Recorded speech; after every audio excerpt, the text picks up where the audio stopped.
అప్పటికే అతడికి కాత్యాయనితో వివాహం కావడంతో పెద్దలకు ఏం చేయాలో అర్థం కాలేదు. గార్గి ఈ సమస్యకు సమాధానాన్ని వెతికింది.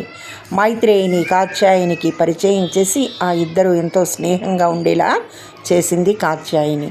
మైత్రేయి ఒకరిని ఒకరు విడిచి ఉండలేక అటువంటి స్థితికి వచ్చారు. అప్పుడు గార్గి అసలు విషయాన్ని కాత్యాయనికి చెప్పింది. కాత్యాయని కూడా మైత్రేయి కోరికను మన్నించి యాజ్ఞవల్క్యుడితో వివాహాన్ని జరిపించింది. అలా యాజ్ఞవల్క్యుడికి 2 భార్యలయ్యారు.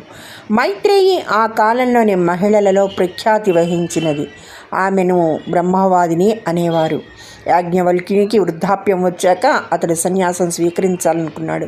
దానికి ముందు తన వద్ద ఉన్న సంపదను భార్యలకు పంచుదామనుకున్నాడు. మీకేమి కావాలో కోరుకోండని అడుగుతాడు.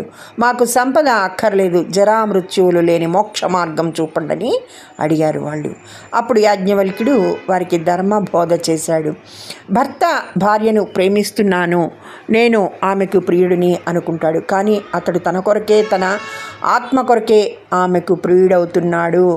భార్యను భర్త ప్రేమించడంలో ఉద్దేశం అతని ఆనందం, తద్వారా తన సుఖం కోసమే.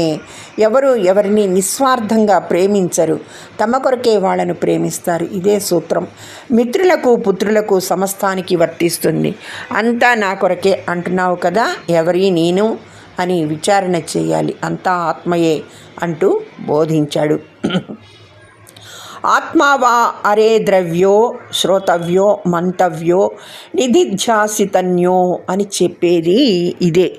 అజ్ఞానం చేతనే దేహేంద్రియాత్మికమైన జీవన భావం కలుగుతుంది. ఆత్మజ్ఞానమే అమృతతత్వం అని వారికి బోధించి సన్యాసాన్ని స్వీకరించి ఆదర్శవంతమైన జీవితాన్ని గడిపాడు. శుక్ల యజుర్వేదాన్ని వాజసనేయ శాఖ అని కూడా అంటారు. అది ఇతని శిష్య ప్రశిష్యులకే విశ్వవ్యాప్తం అయింది. ఇతని ప్రథమ శిష్యుడు కణ్వుడు కాగా వారినే కాణ్వ శాఖీయులని కూడా అంటారు, ప్రథమ శాఖీయులని అంటారు.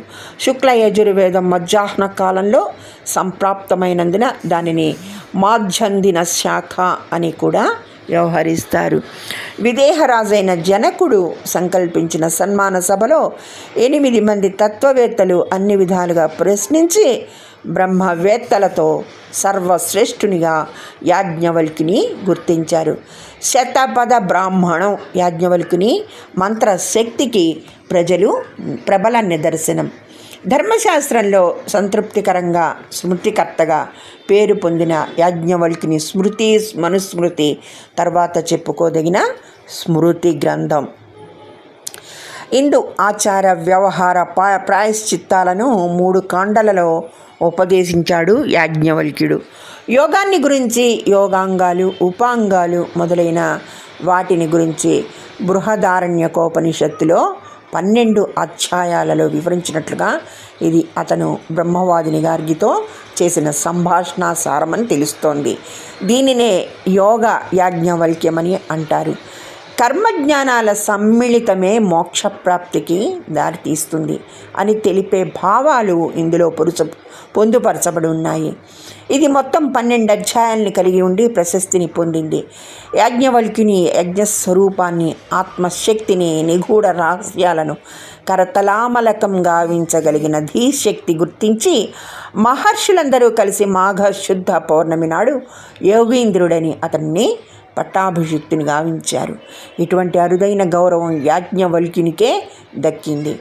యాజ్ఞవల్క్యుని జయంతి రోజు ఈ కథను విన్నా చదివినా సాక్షాత్తు ఆ శ్రీమన్నారాయణుని స్వరూపమైన వ్యాస మహర్షి అనుగ్రహంతో ఆధ్యాత్మిక జ్ఞానం వృద్ధి చెందుతుంది, బుద్ధి వికసిస్తుంది అని శాస్త్రవచనం.